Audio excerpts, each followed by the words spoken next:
मैं अब जा रहा हूं तपस्या करूंगा। विष्णु ने हमारे भाई का वध किया है, मैं उससे इसका बदला लूंगा।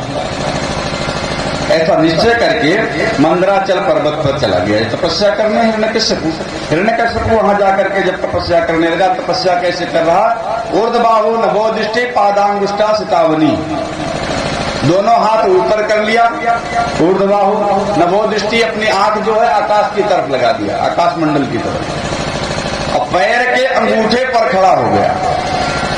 पृथ्वी पर पैर के अंगूठे पर खड़ा होकर के तपस्या करने लगा।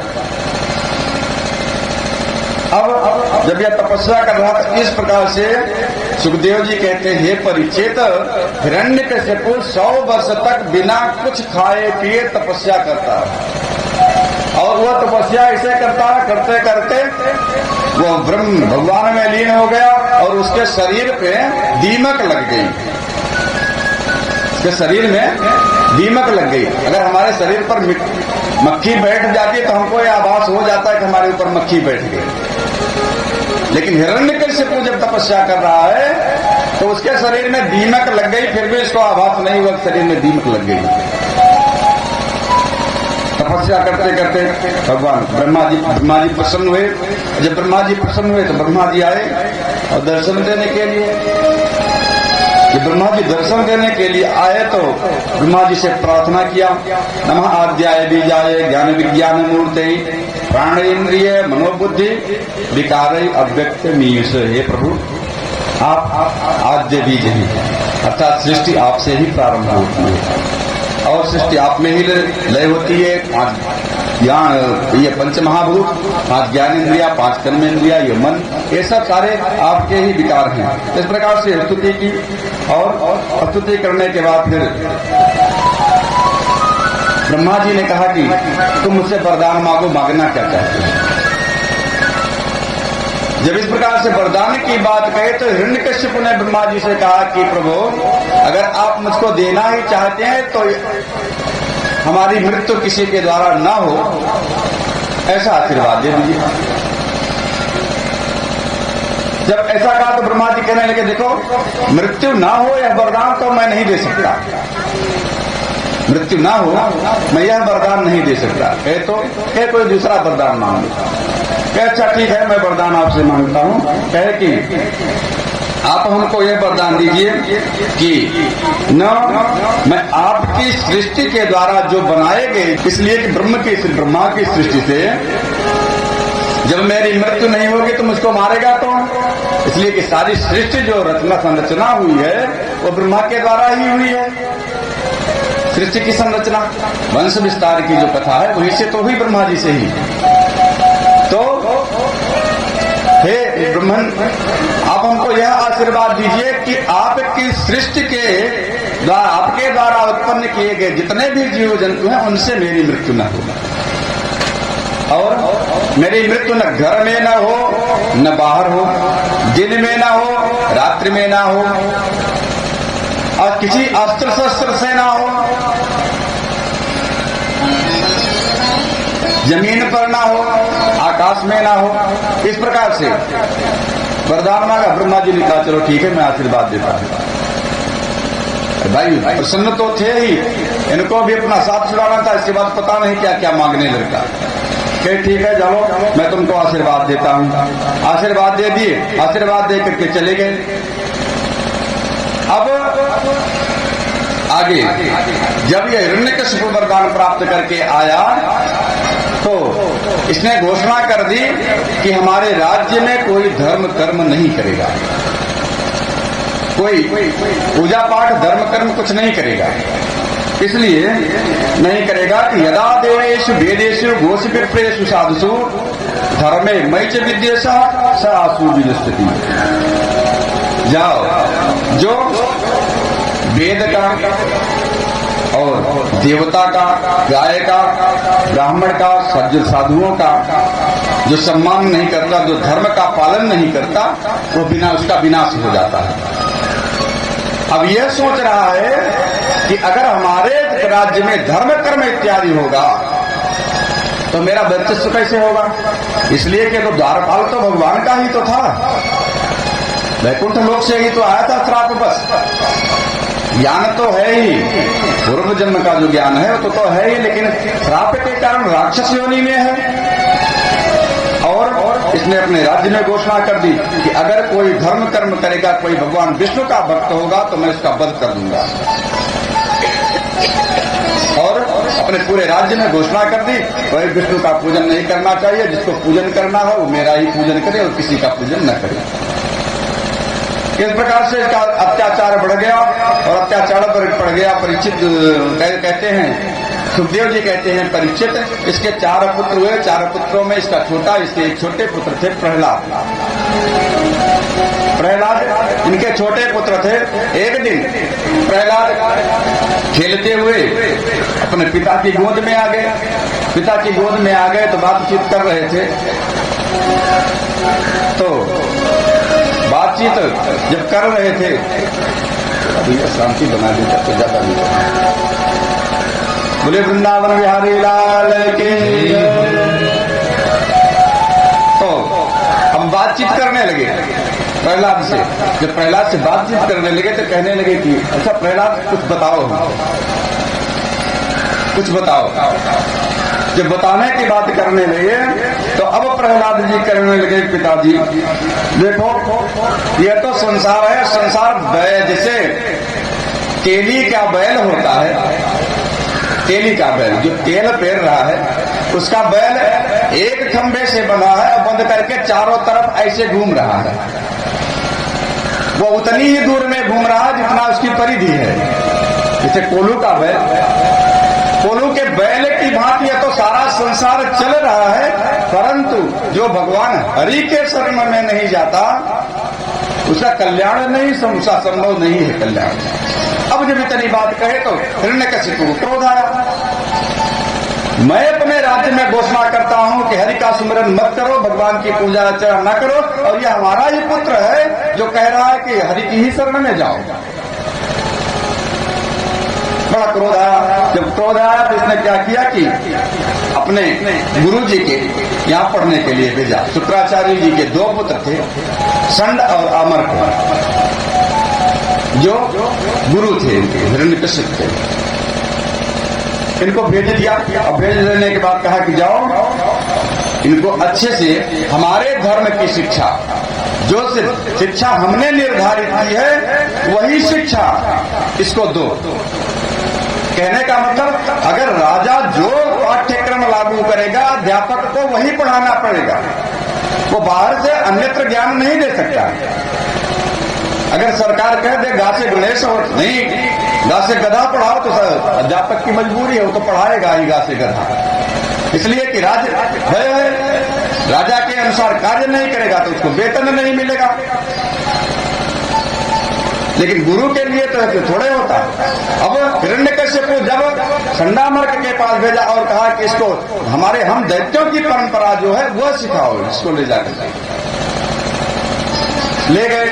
अब ले जाकर के वहां शिक्षा बताते तो प्रहलाद भी उसके विपरीत कुछ उत्तर देते। जो बात गुरुजी बताते तो उसके विपरीत बताते। गुरुजी भी परेशान। एक बार की बात कि परीक्षित एक बार प्रहलाद जी से मिलने हिरण्यकशिपु गया। जब हिरण्यकशिपु गया तो प्रहलाद जी को देखा, प्रहलाद जी आए, प्रणाम किए, हृदय से लगाया, बड़े प्रसन्न हो गए। और प्रसन्न जब हुए, प्रसन्न होकर के फिर बातचीत की तो फिर इसने हरि के बारे में बताया, भगवान के बारे में चर्चा की। भगवान के बारे में जब फिर से चर्चा की तो हिरण्यकशिपु बहुत अधिक क्रोधित हो गया। कहा अरे दैत्य चंदन बने जातो कंठ का द्रुमा, यह दैत्य के चंदन वन में यह कांटे वाला बबूल का पेड़ कहां से उत्पन्न हो गया। दैत्य रूपी चंदन वन की वंश परंपरा में यह कांटे वाला बबूल कहां से पैदा हो गया। फिर गुरुजी से, गुरुपुत्रों से कहे कि इसको सही से शिक्षा दीजिए।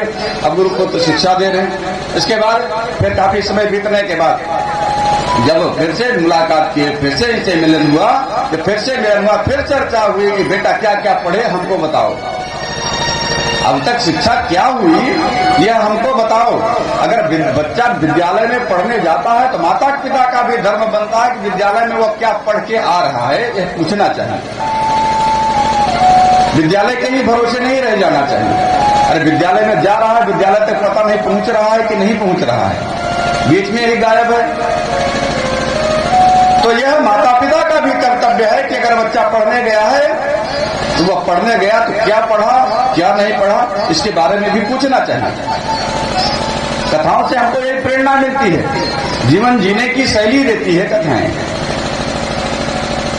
कथाओं से हमको कैसे जीवन जीना है यही प्रेरणा मिलती है। अच्छे जीवन के हमारा जीवन बने, अच्छा हमारा शिष्टाचार सदाचार बन जाए तो कथा सुनने की सार्थकता है, अन्यथा तो कथा से कोई मतलब नहीं है, कथा तो हो ही नहीं सुनेगा। अब पूछे अच्छा बेटा क्या क्या पढ़े कुछ बताओ। अब ये नवधा भक्ति के बारे में चर्चा करने लगे।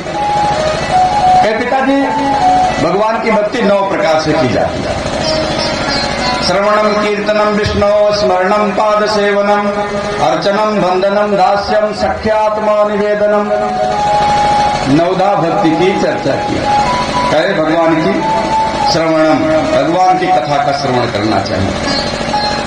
भगवान की कथा का श्रवण करना चाहिए। कथा श्रवण से ही भगवान में मन लग जाएगा धीरे धीरे। 9 प्रकार की भक्ति है। जिन 9 प्रकार की भक्तियों का वर्णन कर रहे हैं उसमें एक ही भक्ति हो जाए तो ज्यादा की जरूरत नहीं है। श्रवणम परीक्षित भागवत की कथा सुन करके ही मोक्ष पद को प्राप्त किए हैं और कुछ नहीं किए। 8 भक्ति नहीं की, केवल एक ही भक्ति की आवश्यकता है। इन 9 भक्तियों में एक भक्ति हो जाए बस। श्रवणम है भगवान की कथा श्रवण करनी चाहिए।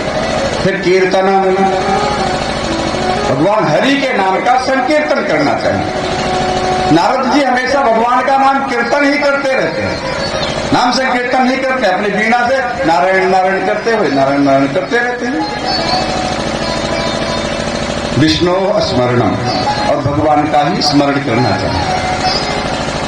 भगवान का स्मरण द्रौपदी ने किया और जब गज को ग्राह ने पकड़ लिया, इसकी कथा आगे आएगी, गज को ग्राह ने पकड़ लिया तब गज ने भी भगवान का स्मरण किया और द्रौपदी ने भी भगवान का स्मरण किया तो भगवान वहां पहुंच गए। अब स्मरण करने के लिए लेकिन भाव शुद्ध हो, शुद्ध भाव से हम स्मरण करेंगे तो भी भगवान मिल जाएंगे। पाद सेवनम, भगवान के पैर की पाद सेवन अर्थात भगवान को स्नान कराना, उनकी सेवा करना, उनकी वंदना करना। हम अपने घर में शालिग्राम भगवान को रखे हैं या कृष्ण गोपाल भगवान है, लड्डू गोपाल है, इनके घर में बढ़िया से सेवा करें, पूजा पाठ करें। इनके चरण में धीरे धीरे इनमें हमारी अनुवृत्ति होती जाएगी, इनमें मन लग जाएगा। अगर हम बाहर भी चले जाएंगे तो समय का व्यतिक्रम हो जाए तो हमारा मन लगा रहेगा भगवान में। देखो पता नहीं भगवान का भोग लगा घर में कि नहीं लगा, पता नहीं भोग लगा कि नहीं लगा, भगवान ऐसे ही रह गए कैसे रह गए। इस प्रकार से अगर हम भगवान में ही मेरा मन लग जाए तो भी अच्छा है। हाँ, अगर मन लग जाए और मन लग जाए तो फिर कहना क्या। भगवान की पाद सेवा सबरी ने की। भगवान जब राम सबरी के पास गए तो चरण धो करके चरण वंदना से ही सबरी का उद्धार हुआ। और फिर अगला आता है अर्चनम। अर्चन का यज्ञ आदि करके पूजन करना, यज्ञ आदि के द्वारा पूजन करना। राजा बलि की कथा आगे आएगी 8वें स्कंद में। बलि ने यज्ञ करके भगवान को प्राप्त कर लिया। या तो इतनी सामर्थ्य हो यज्ञ करे, यज्ञ करने की सामर्थ्य नहीं तो जो जिस प्रकार की भक्ति की सामर्थ्य है अपनी सामर्थ्य के अनुसार भक्ति करे। वंदना, भगवान की वंदना करें। वंदना क्रूर जेने की ये कथा आगे आएगी 10वें स्कंद में। कैसे भगवान की वंदना की, भगवान की वंदना करके अक्रूर जी पर भगवान ने कृपा की। दास्यम, दास्य भाव से हम भगवान के दास बन गए, और भगवान के दास बन गए यह मान ले कि हम भगवान के ही हैं। भगवान जो करेंगे वह अच्छा करेंगे, इसी में हमको संतोष हो जाए, और हम जो कर रहे हैं वो भगवान के लिए ही कर रहे हैं, हम दूसरे के लिए कुछ नहीं कर रहे हैं। ये दासानुदास की परंपरा है। वैष्णव में तो दासानुदास, दास के दास, दास के दास, इसलिए वहां दास परंपरा है। तो हनुमान जी दास भाई से दास बन करके राम जी की सेवा किए, और राम जी की सेवा करके परम पद को प्राप्त हुए। सख्य भाव से हम भगवान को अपना सखा मान लें, मित्र मान लें, तो भी हमारा कल्याण हो जाए। अर्जुन भगवान को सख्य भाव से ही मानते थे। भगवान ने अर्जुन को अपना विराट स्वरूप, अपने विराट स्वरूप का दर्शन तो दर्शन भी करवा दिया था, और कहा था कि मैं ही परम पुरुष हूं, सृष्टि मेरे मुझसे ही होती है और मेरे में ही समाहित हो जाती है। अब अर्जुन सख्य भाव से भगवान से प्रेम किए, भक्ति किए, और फिर आगे अंतिम भक्ति आती है आत्मनिवेदनम, नवी भक्ति। हम भगवान की शरण में जाएं और अपने आप को समर्पित कर दें। यह लेकिन बड़ा कठिन है, बड़ा कठिन है समर्पण। इसलिए कठिन है कि हमको जो आसक्ति है वह आसक्ति लगी हुई है। आसक्ति तो यहां तक लग जाती है कि हम अपना घर सब कुछ छोड़ने के बाद भी हमारी देहासक्ति भी हो जाती है। ये शरीर मेरा है, इसका भी भान हो जाता है, घमंड हो जाता है, गर्व हो जाता है कि मेरा शरीर है, कितना सुंदर है, कितना अच्छा है। तो आत्मनिवेदन तो इतना आसान नहीं है, कहना तो आसान है, लेकिन इतना आसान नहीं है करना। गोपियों ने आत्मनिवेदन भाव से ही भगवान को अपना सर्वस्व निछावर कर दिया। आगे रासलीला में कथा है कि जब गोपियां भगवान बांसुरी बजाए तो जो जिस अवस्था में थी वह उसी अवस्था में चली गई। जो गाय दूध रही थी, गाय दूधना छोड़ करके जो अपने बच्चे को दूध पिला रही थी, दूध पिलाना भूल गई। जो एक आंख में काजल लगाई थी, दूसरे आंख में काजल लगाना भूल गई। सब कुछ समर्पित कर दिया। हम भगवान के लिए अगर समर्पित ही हो जाएं तो भगवान तो हम पर कृपा करेंगे ही। मैं आज तर्जुबाग में पढ़ रहा था अयोध्या में, वहां एक ब्रह्मचारी जी थे, और ब्रह्मचारी जी का नियम था कि बिना हनुमान जी का दर्शन किए वो भोजन नहीं करते थे। एक दिन की बात, वो दोपहर का समय था, वो जा रहे थे हनुमान जी का दर्शन करने। 12 बजने के आसपास का समय था, मंदिर बंद होने वाला था। अब ब्रह्मचारी जी विद्यालय से गए दर्शन करने। जब दर्शन करने जा रहे थे तभी पता लगा ब्रह्मचारी जी के घर आग लग गई। अब कोई रास्ते में कहा, अरे ब्रह्मचारी जी आपके घर तो आग लग गई। कहे कोई बात नहीं, आग लग गई। अब हनुमान जी जाने, अब मैं जा रहा हूँ हनुमान जी का दर्शन करने, जो होगा देखा जाएगा। फिर गए दर्शन करके आए तो कुछ जला वाला नहीं था, थोड़े जला था। लेकिन अब हम भगवान के प्रति समर्पित कितना हो रहे हैं, शुद्ध भाव से अपने आप को समर्पण कितना कर रहे हैं, ये भी तो होना चाहिए। अब प्रहलाद जी जब 9 प्रकार की भक्ति का वर्णन किए, श्रवणम कीर्तनम विष्णु स्मरणम पाद सेवनम अर्चनम वंदनम दास्यम सख्य आत्मनिवेदनम, 9 प्रकार की भक्ति का वर्णन किया। अब जब हिरण्यकश्यप सुना, हिरण्यकश्यप को बड़ा क्रोध आया,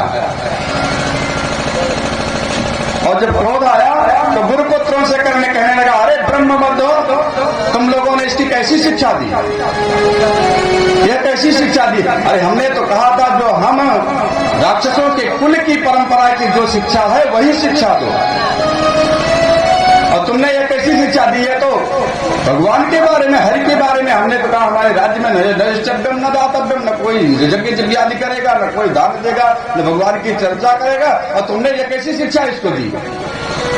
अब दोनों गुरुपुत्र संड और अमर के कांपने लगे, और जब कांपने लगे कहने लगे, नमः प्रणीतम न प्रणीतम सुतो वदाम देव तवेन्द्र सतो नई सर्ग की यमतिरथ राजन नियच्छ मन्नो प्रगदास्म मान। कहने लगे ये नमः प्रणीतम, मैंने इसको नहीं पढ़ाया। अरे न पर प्रणीतम, न भाई ने ही पढ़ाया, हम दोनों ने इसको नहीं पढ़ाया। और यह इसकी तो जन्मजात जो संस्कार है, जन्मजात संस्कार के कारण ही ये तो पहले से ही सब कुछ पढ़ा लिखा है। और जो जन्म के संस्कार हैं वो तो पहले से ही बन जाते हैं, इसलिए बनाने का कोई नाम वो नहीं लेता। इसी कथा अभी आगे इसी प्रसंग में ही आएगी। अब प्रहलाद जी कहने लगे कि हम लोगों की तो वही दशा है कि हम खाए हुए को खा रहे हैं, हम खाए हुए को खा रहे हैं। भाई जो एक बार खा लिया गया तो क्या वो दोबारा खाया जा सकता है? लेकिन यह संसार की बात है, यह सांसारिक बात है कि जो खा लिए तो फिर उसको दोबारा नहीं खाया जा सकता। लेकिन अब दोबारा इसमें कहने का मतलब भगवान का नाम तो एक बार लिया जाए, चाहे फिर से उसको बार बार लिया जाए, वो तो समाप्त होने वाला नहीं है। भागवत भगवान की कथा है, कथा तो नाना प्रकार से होती है, एक बार सुना जाए चाहे 10 बार सुना जाए। भागवत की कथा तो रोज हो रही है, अनेक प्रकार से हो रही है। लोग अपने अपने स्तर से जिसका जैसा ज्ञान है उसको उसे परोस रहे हैं, लोग सुन रहे हैं। और फिर अब प्रहलाद को ऊपर बहुत क्रोधित हुआ हिरण्यकश्यप क्रोधित होकर के कहने लगा कि मैं इसका वध करवा दूंगा। इसलिए कि जो अपने अनुकूल न हो उसको अपने साथ रखना अच्छा नहीं है। अगर रोग हो जाए अंग किसी अंग में तो और उस अंग को काट देने से रोग ठीक हो जाए तो उस अंग को कटवा लेना अच्छा है, ना कि मर जाना अच्छा है। और इस हमारे कुल में यह हरि का जो भक्त पैदा हो गया, ये तो हमारे पूरे कुल परंपरा को ही नष्ट कर देने वाला है। इसलिए अगर इसका वध ही हो जाए तो भी हमारे कुल धर्म की रक्षा हो जाएगी। अब प्रहलाद को हाथियों से कुचलवाया, पहाड़ से फेंकवा दिया नीचे। भगवान के भक्त थे, भगवान का स्मरण करते, भगवान रक्षा करते। समुद्र में फेंकवा दिया, समुद्र में भी भगवान ने रक्षा की। और जहर पिलाया, साम्रासुर ने अपनी माया का प्रयोग किया, माया का भी कोई असर नहीं हुआ। इस प्रकार से बार बार प्रहलाद को कष्ट दिया। अंधेरे कमरे में बंद कर दिया, उसमें सांपों को छोड़ दिया, सांप ही काट ले जिसकी मृत्यु हो जाए। लेकिन सांप भी सहचर बन गए। जो भगवान का भक्त होता है भगवान उसकी रक्षा हमेशा करते हैं। और शास्त्र का यह प्रमाण है कि हमारे ऋषि मुनि जो है वो अपने तप के प्रभाव से जो सामने वाला व्यक्ति है उसको आकर्षित कर लेते थे। बुद्ध इत्यादि लोग हुए जिनको जो उनके सामने डकैत चोर लोग आए, उनको देख करके उन्हीं के हो गए, कुछ नहीं कह सके। कई कथाएं ऐसी आती हैं जहां जहां पर बाघ बिल्ली एक ही घाट पर सब पानी पी रही है। यह है जप का प्रभाव। जप का प्रभाव होता जब हम मंत्र का जप करते हैं, मंत्र के जप की जो शक्ति है वह धीरे धीरे धीरे धीरे करके बढ़ती है। विज्ञान में आज उसको औरा कहते हैं। अब वही और जप के द्वारा जो वाइब्रेशन है, हमारा जप अधिक हो जाएगा तो वह दूर तक फैलता जाएगा। हम जहां जाएंगे वो दूर तक फैला रहेगा। उस दायरे में जितने लोग आएंगे उनका हृदय परिवर्तन हो जाएगा। अब ये तो भगवान के भक्त ही थे, इनके संपर्क में जो आता उसका हृदय परिवर्तित होता। अब कहने लगा कि इसका वध कर देना चाहिए। अब तो बात बहुत बढ़ गई, बात तो बहुत बढ़ गई है। और जब बात बहुत बढ़ जाए तो अच्छा नहीं है, तो अच्छा नहीं होता। अब प्रहलाद का वध करने के लिए इसने सभा में कहने लगे कि हे प्रहलाद यह बताओ कि अब तक तो तुम बचते चले गए, ये बताओ कि तुम्हारा भगवान है कहाँ? और अगर वो है ही तो दिखाई क्यों नहीं देता? तो दिखाई देना चाहिए अगर है तो। अब मुझको नहीं दिखाई देता, तुम कहते हो भगवान है, अगर तुम्हारा भगवान है तो दिखाई क्यों नहीं देता? जब इस प्रकार से कहा तो प्रहलाद करने लगे पिताजी मैं भगवान के बारे में क्या कहूं? मैं कहां कहूं भगवान नहीं है? किस स्थान पर भगवान नहीं है? मैं कहां बताऊं कि यहां नहीं है भगवान? भगवान तो हर जगह है। अगर भगवान की कृपा ना हो तो हम तो एक कदम भी नहीं चल सकते। और भगवान की कृपा तो अनुभव का ही विषय है। अगर हम अनुभव के द्वारा यह नहीं समझ रहे हैं कि भगवान की कृपा क्या है, तो यह तो हमारी अज्ञानता है। यह हमारी अज्ञानता है कि हम भगवान की कृपा का अनुभव नहीं कर पा रहे। अरे हम भोजन कर रहे हैं, पच जा रहा है शांति से, क्या इतनी कम कृपा है? आंख से दिखाई पड़ रहा है, क्या इतनी कम कृपा है? चल रहे हैं, बातचीत कर रहे हैं, क्या इतनी कम कृपा है भगवान की? ये तो अनुभव का विषय है। तो भगवान ने तो बड़ी कृपा की। अब कहने लगे पिताजी मैं कहां बता दूं कि भगवान नहीं है।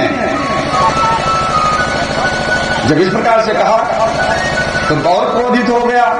हिरण्यकश्यप जो क्रोधित होगा, कहा अच्छा क्या इस खंबे में भी तुम्हारा भगवान है?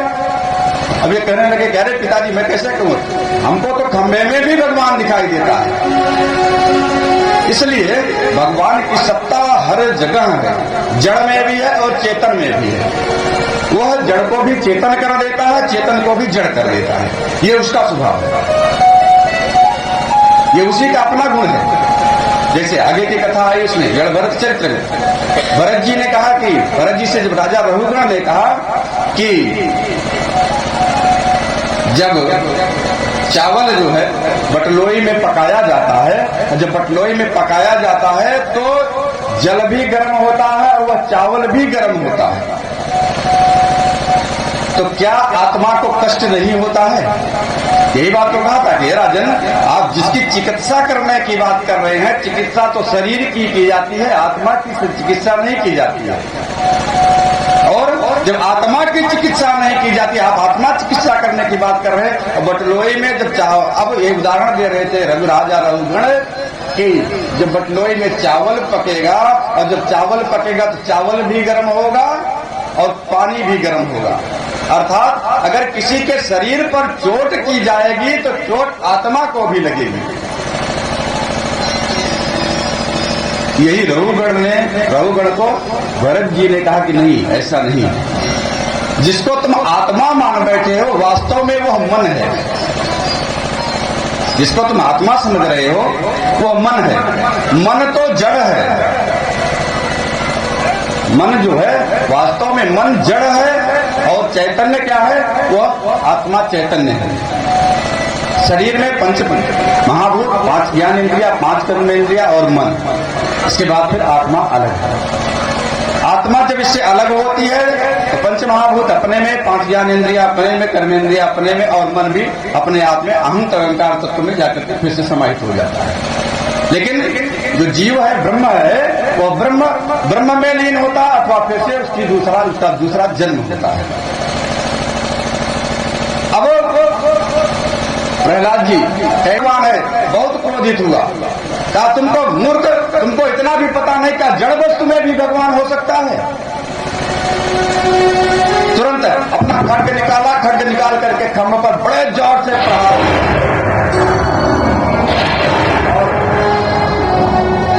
जब खम्भ पर प्रहार किया तो प्रहलाद जी हाथ जोड़े, प्रभु अब तो हम पर कृपा करो। हाथ जोड़ लिया, इसे खंभे के प्रहार के कारण बड़े जोर से आवाज हुई। आवाज से भगवान नृसिंह के रूप में अवतार ले लिए। बोले नृसिंह भगवान की। जिनका आधा शरीर नर का था और आधा सिंह का था। इसलिए भगवान अपने भक्तों पर अनुग्रह कृपा करते ही हैं। अगर नहीं करेंगे तो लोगों का भगवान की ऊपर से विश्वास उठ जाएगा। और भगवान परीक्षा लेते हैं, परीक्षा तो देते हैं, और बिना परीक्षा के तो कोई पास नहीं हो सकता। अध्यापक का भी तो परम कर्तव्य है, वो अपने शिष्य को जब नंबर दे तो नंबर देने के लिए उसकी काफी अच्छे से देख करके ही नंबर दे। अब जब नृसिंह भगवान प्रकट हो गए, नृसिंह भगवान जा करके हिरण्यकश्यप के पास आए और कहने लगे कि अब तो मैं तुम्हारा वध कर दूंगा। अब हिरण्यकश्यप बड़ा भयभूत हो गया। इसने वरदान मांगा था कि मैं ब्रह्मा की सृष्टि के द्वारा उत्पन्न किए गए किसी जीव से मेरी मृत्यु ना हो। ब्रह्मा के सृष्टि में तो ऐसा कोई जीव नहीं था जो आधा शरीर मनुष्य का हो, आधा सिंह का हो। अब भगवान से कुछ बातचीत के लिए, बातचीत करने के बाद समय की प्रतीक्षा करने लगे कि समय आवे तब मैं इसको मारूं। इसलिए कि ब्रह्मा से इसने वरदान में कहा था मैं न रात में मरूं न दिन में मरूं। भगवान नरसिंह भगवान गए, उसको पकड़ लिया हिरण्यकश्यप को, हिरण्यकश्यप को पकड़ करके उठा करके सायं के गोधूली बेला आई। जब गोधूली बेला आई, या न दिन में होता है या न रात्रि में होता है, ये सायंकालीन वेला है, ये संक्रांति कालीन वेला है। संक्रांति कालीन वेला में न यह दिन होता है न रात्रि होती है। उसी समय लिए उठाए और उसे कहने लगे कि देखो तुमने ब्रह्मा जी से वरदान मांगा था, वरदान निष्फल ना हो इसका भी स्मरण कर लो। तुम कहा था दिन में मरूं न रात में मरूं, या न दिन है न रात्र है, यह गोधूली काल है। फिर कहा था ना मैं घर में मरूं न बाहर में मरूं। भगवान इसको दरवाजे में ले गए, कहे न ये घर है न बाहर है, दरवाजे का मध्य है। फिर इसने कहा था ना अंतरिक्ष में मरूं, ना मैं आकाश में मरूं, ना पृथ्वी पर मरूं। भगवान अपने जंघा पर इसको रख दिए, कहे ये न आकाश है और न पृथ्वी है, यह अंतरिक्ष है, मध्य का भाग है। यह वरदान नहीं लिया था कि मध्य के भाग में मैं मरूं। भगवान कहे कि तुमने वरदान यह भी लिया था कि मैं किसी अस्त्र शस्त्र से नहीं मरूं, तो मैं किसी को मारने के लिए किसी अस्त्र शस्त्र का भी प्रयोग नहीं करूंगा। इसीलिए तो मैं सिंह के रूप में अवतरित हुआ हूं। आधा शरीर मनुष्य का, आधा सिंह का, बड़े बड़े नाखून शेर के जैसे। भगवान अपना नाखून इसके हृदय में प्रवेश किया, उसके बाद इसका सीना फाड़ दिया। और सीना जब फाड़ दिए तो इसके अंदर से एक दिव्य ज्योति निकली, दिव्य ज्योति निकले जो जाकर के भगवान में ही समाहित हो गई। बोलिए वृंदावन बिहारी लाल की जय। भगवान नाम संकीर्तन कर लेते। नटवर नागर नंदा भजोर मन गोविंदा। नटवर नागर नंदा भजोर मन गोविंदा। नटवर नागर नंदा भजोर मन गोविंदा। नटवर नागर नंदा भजोर मन गोविंदा। श्याम सुंदर मुख चंदा भजोरे मणि गोविंदा। श्याम सुंदर गोविंदा। नटवर नागर नंदा भजोरे मणि गोविंदा।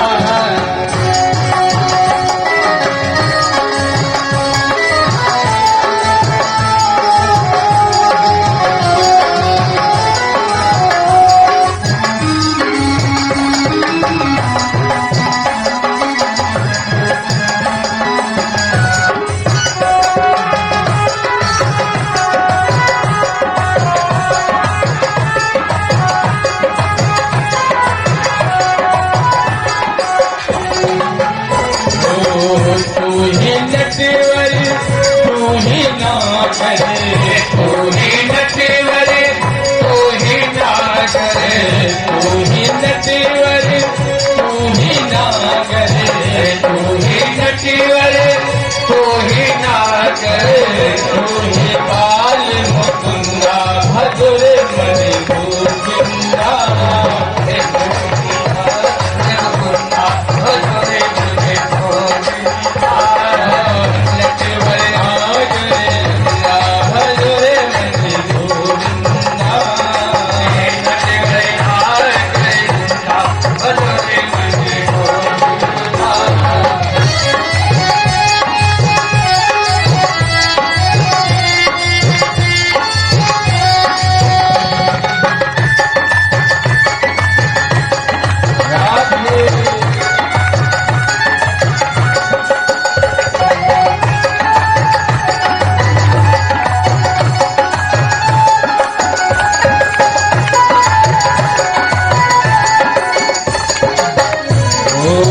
सब सखियन में राधा बड़ी है। सब सखियन में राधा बड़ी है। सब सखियन में राधा बड़ी है।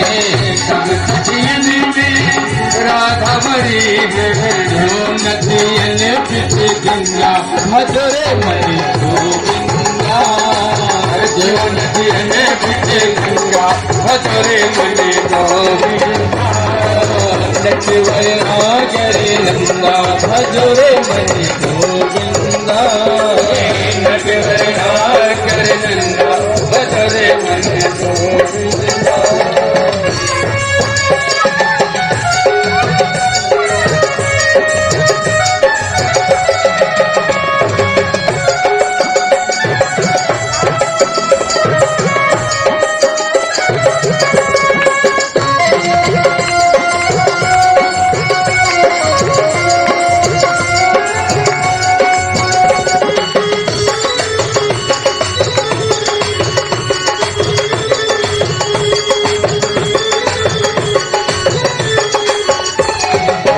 वृंदावन की कुंज कलिनी में वृंदावन की कुंज कलिनी में वृंदावन की कुंज कलिनी में वृंदावन की कुंज कलिनी में नाचत बाल मुकुंदा मधुरे मन गोविंदा।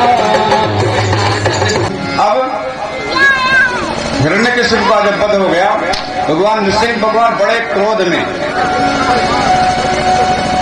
और जब बड़े क्रोध में थे उसी समय ब्रह्मादि देवता मां लक्ष्मी को साथ लेकर के आए। मां लक्ष्मी भी भगवान का अवतार देखना चाह रही थी।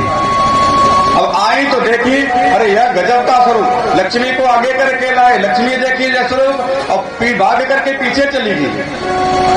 डर गए कि अरे मैं तो इनका सामना नहीं कर सकती। फिर प्रहलाद को आगे किए, प्रहलाद को आगे करके प्रहलाद से कहे भगवान तुम्हारे ही कहने से आए हैं, इसलिए अब तुम्हारे के द्वारा ही शांत होंगे। भगवान ने 43 श्लोकों में, प्रहलाद जी ने 43 श्लोकों से प्रहलाद की स्तुति की।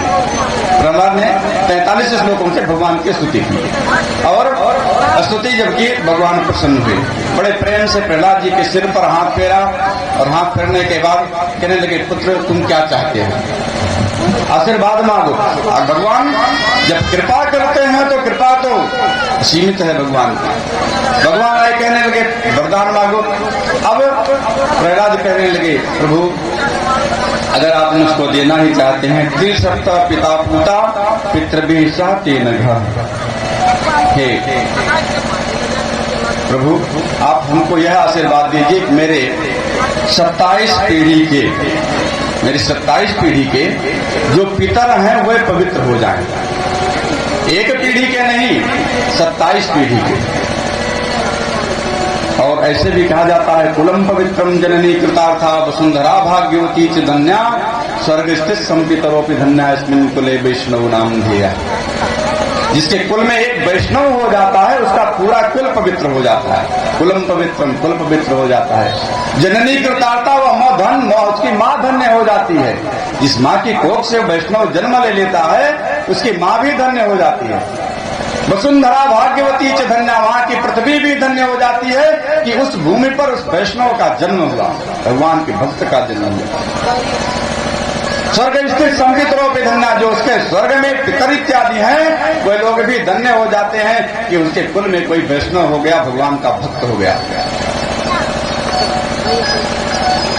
अब भगवान ने कहा ठीक है मैंने तो तुम्हारे पिता का उद्धार किया, वो तो हमारे स्पर्श मात्र से ही उनका वो तो पवित्र हो गए। और भगवान की कृपा ही तो ऐसी है कि जो भगवान की दृष्टि मात्र से पवित्र हो जाता है। तो भगवान ने तो हिरण्यकशिप का स्पर्श किया था तो भी तब क्या पवित्र नहीं होगा? इसमें भी तो कोई संशय की तो बात है ही नहीं। अब भगवान नृसिंह के नख में हिरण्यकशिप के का जो रक्त था वो गर्म रक्त लगा हुआ था और वह विषैला रक्त जो लगा हुआ था उसका ताप बढ़ रहा था। अब उस ताप को शांत करने के लिए भगवान नृसिंह जाकर के गूलर के पेड़ में अपना नख चुबो दिए।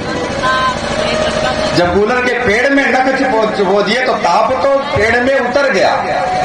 अब वो कहने लगा वृक्ष प्रभु आपने अपना ताप तो हमें समाहित कर दिया, लेकिन इसके बदले में क्या कुछ मुझको भी मिलेगा?